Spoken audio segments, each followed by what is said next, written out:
Fotógrafos forenses, ¿cuál es la peor escena que les ha tocado documentar? Mi padre es un fotógrafo de escenas del crimen jubilado. Cuando obtuve mi licencia de conducir, preparó una presentación de diapositivas para disuadirme de jamás manejar ebrio o sin el cinturón de seguridad. No creerían las formas en que puede contorsionarse un cuerpo después de un accidente. Tampoco mucha gente sale de uno con todas sus extremidades intactas. Pero la que siempre se me quedará grabada es la de una mujer que, en una autopista, no llevaba puesto el cinturón y sufrió una colisión. Salió despedida por el parabrisas delantero del auto. Varias de las diapositivas mostraron el rastro de materia cerebral que dejó su cabeza al arrastrarse por el asfalto. Luego llegó la toma de ella. Su cabeza parecía abierta como si fuera un plátano partido.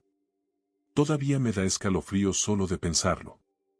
Nota aparte, por favor, usen su cinturón de seguridad. En verdad salva vidas. Edición, otra imagen me viene a la mente. Mi padre, al ser un agente de la policía estatal, me hizo asistir a un campamento de verano llamado Campamento Cadete. Se supone que simula la vida en la Academia de Policía Estatal. Básicamente es un campamento de entrenamiento donde haces deporte y recibes charlas de todos los departamentos de la policía estatal. Uno de los presentadores era el médico forense, quien decidió mostrarnos algunas fotos. Una era de una anciana que fue atropellada por un tren. De no ser porque me lo dijeron, jamás habría sabido que aquello en la foto era humano. Era solo un montón de carne y tejidos. Creo que el rango de edad para este campamento era de 11 a 13 años, así que estoy bastante seguro de que esa imagen se le quedó grabada a muchos de nosotros. Una chica murió atropellada por un conductor ebrio en mi último año de la secundaria básica, lo que en algunos países sería el último de la middle school. Cuando estábamos en la secundaria superior, la high school, un grupo usó su historia para disuadir a la gente de manejar borracha. Esto ocurrió en una escuela privada, pero la mayoría de sus amigos iban a esa escuela, y era la escuela a la que la chica probablemente habría asistido. Era un pueblo pequeño, sin un gran sistema educativo. Para ellos, fue como si la tragedia estuviera pasando otra vez. Fue algo horrible de hacer, y quienquiera que programó esa charla debió haberlo pensado mejor. Yo estaba en su grupo de amigos cuando sucedió. Éramos más conocidos que amigos íntimos, y asistí a su funeral. Todo ese espectáculo me dio náuseas. La asistencia era obligatoria y se suponía que nadie podía salir durante la presentación, pero una profesora, que vive en el pueblo, sacó a algunos de los que estaban sollozando y les permitió llamar a casa para que los vinieran a buscar. La administración trató de impedírselo y ella les dijo básicamente que se fueran al diablo. Realmente era una buena persona. Hay una línea que no se debe cruzar, y cuando se cruza, causa más daño que bien.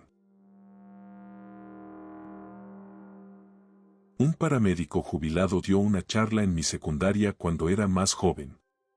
Contó que una vez, cuando era novato y estaba en el turno de la madrugada, recibió un reporte de un accidente en una autopista cercana. Lo que había sucedido era que una mujer manejaba a una velocidad increíble, como de 190 a 200 kilómetros por hora, y, de alguna manera, terminó chocando de frente contra una camioneta. Tanto el conductor como el pasajero de la camioneta no llevaban cinturón de seguridad. Ambos vehículos volcaron y, milagrosamente, la mujer sobrevivió. Pero los tipos de la camioneta no tuvieron la misma suerte. El conductor salió despedido sobre el capó y quedó atrapado ahí por el peso del vehículo al voltearse. Una vez atrapado, el calor del motor literalmente derritió su piel. Solo quedaba músculo expuesto, sangre y órganos. El pasajero salió despedido al carril contrario y fue atropellado múltiples veces por los autos que venían en sentido opuesto. A la mujer la acusaron de conducción temeraria, homicidio involuntario y algunos otros cargos. Él dijo que renunció al día siguiente. En un trabajo anterior me dedicaba a la limpieza traumática, asesinatos, suicidios, accidentes horribles.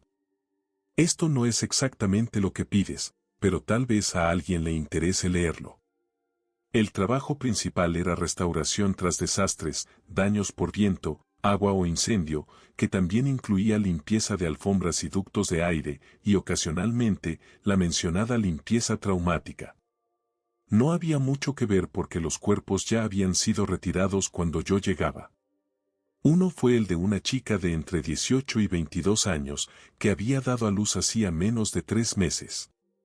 Vivía con sus padres y, por alguna razón, decidió cortarse las venas en su dormitorio. Se desangró. Tuve que cortar y retirar la sección afectada de la alfombra y la base, y luego tratar el piso que quedaba debajo. Te sorprendería lo poca sangre que puede haber cuando alguien se corta las venas. Pero en general era una situación muy triste. La familia estaba allí, cargando al bebé, todos hechos un desastre emocional. Otro fue el de un hombre que estaba bastante enfermo y pasaba todo el día postrado en cama con dolor. Finalmente no aguantó más, se puso una pistola en la cabeza y apretó el gatillo. Tuve que recoger pedazos de cráneo y materia cerebral y limpiar cualquier superficie donde hubiera salpicado sangre, cerebro, huesos o lo que fuera. Mientras cargaba la caja de materiales peligrosos de regreso a la camioneta, llegó una amiga de la familia, toda alegre.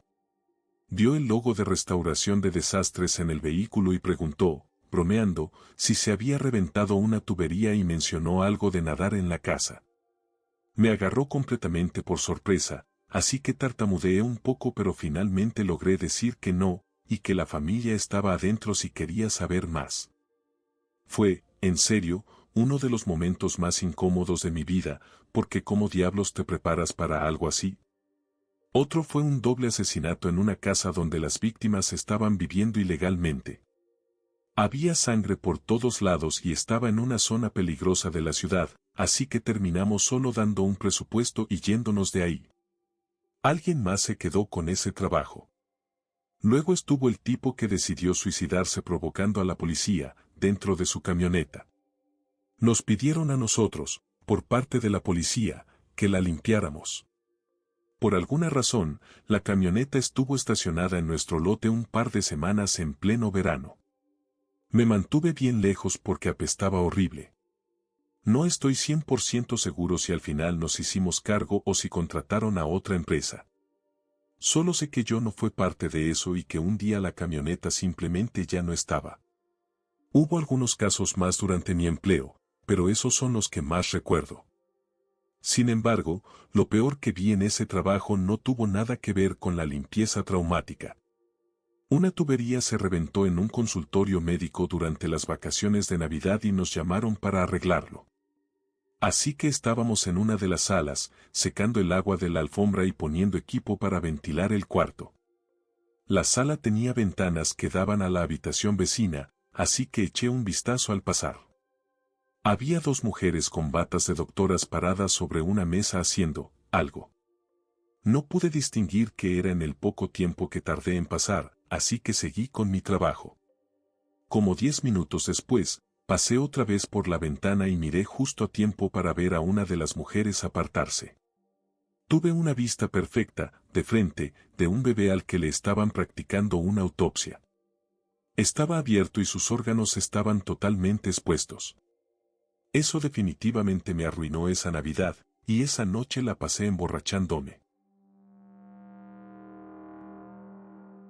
No soy fotógrafo forense, pero hice mis prácticas en la oficina del defensor público durante la secundaria y vi un montón de fotos de escenas del crimen.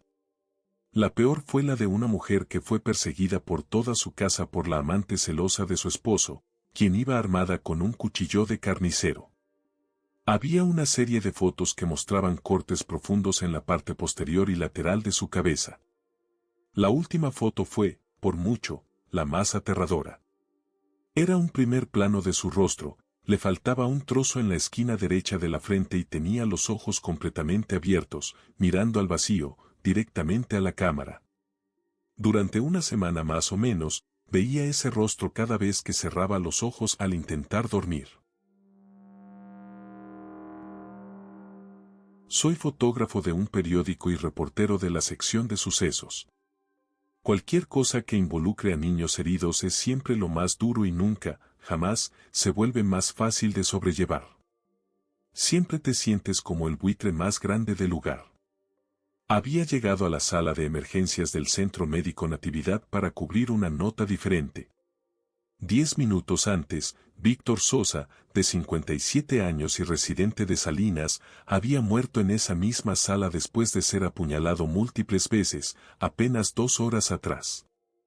Pude ver su cuerpo sin vida rodeado de charcos de sangre en el piso de la sala de trauma, mientras doctores y enfermeras entraban y salían de la habitación separada por una cortina.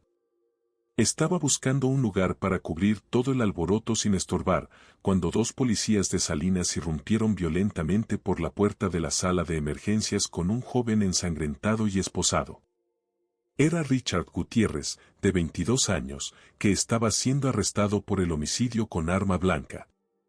Los policías lo hicieron sentar a menos de 1 metro de donde yo estaba parado. Levanté la vista al mismo tiempo que él, y miré directamente a los ojos de un tipo que acababa de quitarle la vida a otra persona. En mis años como fotógrafo de noticias, nunca me había acercado tanto físicamente a alguien que había matado a otra persona tan recientemente. Cuando nuestras miradas se cruzaron, jamás había visto tal oscuridad en los ojos de una persona. No creo que se arrepintiera de lo que había hecho, pero tampoco había visto tanto miedo en alguien antes. Era surrealista, porque el cuerpo del hombre que supuestamente había matado todavía estaba en la sala de emergencias, a apenas 6 metros de donde estábamos sentados en el pasillo. No se me permitía fotografiar a un paciente sin su permiso, pero le pregunté a Gutiérrez. Se negó, así que me preparé afuera de la puerta de emergencias para tomar una foto de los policías llevándose a Gutiérrez a la cárcel. Sobra decir que no estaba muy contento con que le tomara la foto, ver arriba. Más tarde estaba conversando con el médico de guardia sobre la situación, y él pensó un momento y dijo algo así como que, en todos sus años en la sala de emergencias, no recordaba una sola vez en que hubiera trabajado para salvarle la vida a una persona y, momentos después, también trabajara para ayudar a curar a la persona que había matado a la primera. No soy fotógrafo forense, pero me gradué en antropología forense y he visto una buena cantidad de fotos de escenas del crimen. Me vienen a la mente algunos ejemplos. El primero destaca por la habilidad técnica que implicó. Un individuo decidió suicidarse disparándose en la cabeza al mismo tiempo con un rifle calibre .308 y otro calibre, 30-06. La foto de la escena del crimen no mostraba mucho más que un cuello mutilado y una gran cantidad de tejido en las paredes circundantes. La siguiente foto, en la presentación de la clase de Introducción a la Ciencia Forense, era la cabeza reconstruida en el laboratorio. Solo estaba ligeramente desfigurada por la falta de las cuencas oculares, que parecían haberse vaporizado. Todavía me impresiona la cantidad de trabajo que debió requerir eso. Otro que recuerdo es por la tremenda estupidez que involucraba. Un estudiante universitario practicaba lo que se llama surf de ascensor en su residencia estudiantil de muchos pisos. Su cabeza quedó atrapada en el mecanismo del ascensor mientras iba montado en el techo de la cabina y fue retorcida varias veces. Era una foto en blanco y negro, pero se podía ver claramente que su rostro estaba muy decolorado por la asfixia. El reporte adjunto indicaba que probablemente permaneció consciente varios minutos después del incidente. El último es simplemente triste. Cuando los niños con alta concentración de melanina en la piel morena, mueren, se realizan 2 incisiones laterales en los glúteos para buscar hematomas. Me pareció innecesario incluir una foto de esto en un curso de introducción y se lo dije al instructor. Él confesó que una gran parte de la presentación de fotos era para dar una idea de a qué te enfrentarías en una carrera en ciencias forenses. Lo que parece una buena idea, ya que casi la mitad de la clase abandonó después de eso. En la universidad, tomé una clase de fotografía forense y comenzábamos cada mañana revisando nuevas fotos de escenas del crimen. Un par de las peores que vi fueron: Un adolescente que se suicidó atando una soga a su cuello y el otro extremo a un árbol, para luego acelerar su auto. La soga se quebró después de que se tensó, reduciéndose a un círculo de unos 10 centímetros alrededor de su cuello. La autopsia de un niño de 8 años cuyo padre lo golpeó hasta la muerte. Lo golpearon tan fuerte que había moretones en el interior de su cráneo. Esas dos imágenes se me han quedado grabadas durante los últimos 10 años. Un amigo de mi familia es fotógrafo de escenas del crimen. Una noche estaba cuidando a sus hijos mientras su esposa salía y él había tenido que trabajar hasta tarde. Cuando regresó, se veía horrible, así que le pregunté qué había pasado. Al parecer, un grupo de muchachos, de unos 16 años, se había emborrachado y andaba en sus motocicletas por un campo de fútbol. Uno de los chicos había chocado a toda velocidad contra el poste de la portería y, literalmente, se partió en dos justo por la mitad, de la cara hacia abajo. Es un pensamiento tan repugnante que me mantuvo despierto varias noches. Aquí, un ex investigador de escenas del crimen. Tuve que fotografiar y documentar a incontables víctimas de abuso, incendios, apuñalamientos, etc. Lo peor, por mucho, fue la víctima de un asesinato serial que fue descuartizada. Cuando llegué a la escena, cada extremidad estaba en una olla separada sobre la estufa, y la cabeza con el torso colgaba del techo frente al refrigerador. Nadie debería tener que ver algo así jamás. Vengo de un pueblo minúsculo y aislado.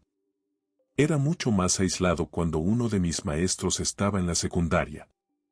Ocurrió un asesinato, una chica mató a sus padres con unas tijeras. Luego intentó quemar los cuerpos en la cochera. Solo tenía un poco de gasolina y después recurrió a usar perfume y, por supuesto, eso no sirvió de mucho.